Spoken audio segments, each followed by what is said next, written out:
Good morning, folks. We've got space weather effects to discuss today, incredible new science, and some key weather forecasts for the coming months. By the way, top right side, you see one of the plasma filaments ejecting as it exits the Earth-facing half of the sun. That was the only eruptive behavior as we go to spaceweathernews.com and check out the last 24 hours on our star. Coronal hole departing. Bright active regions remain and have endured some localized plasma surges but have not produced big solar flares or CMEs. The little grouping out ahead did clear its southern coronal region, but none of that made it into interplanetary space. That leaves us staring down the large umbral fields connecting what do indeed appear to be a decaying line of sunspots this morning. Not gone yet, however, and they are covering a large area, so eyes on them. Solar wind here. Top to bottom, you see plasma density falling and the speed and temperature hitting a stable plateau. While still an above average stream from that departing coronal hole, the stability has left Earth's magnetosphere in recovery mode today, unlikely to have further intensification, so a reverberation is our main chance at geomagnetic instability. And that does indeed, once again, put the sunspots in focus. Even despite their smaller umbral size, the plasma controlled by the system is revealed by the magnetic loops connecting the spots. Destabilizations could result in the ejection of significant plasma if they were to occur.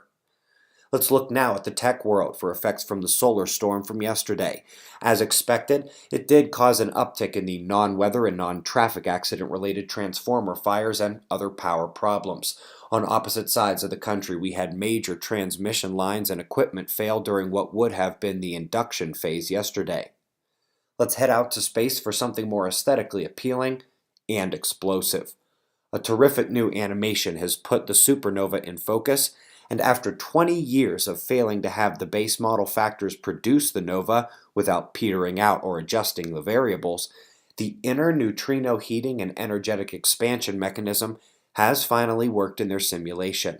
I will remind the electrically minded viewers out there that neutrinos are indeed normal matter and they could actually account for many cosmological mass discrepancy questions currently offered on dark matter's table. Up next, we're going to Neowise. The first 4 years of asteroid hunting have been an amazing run.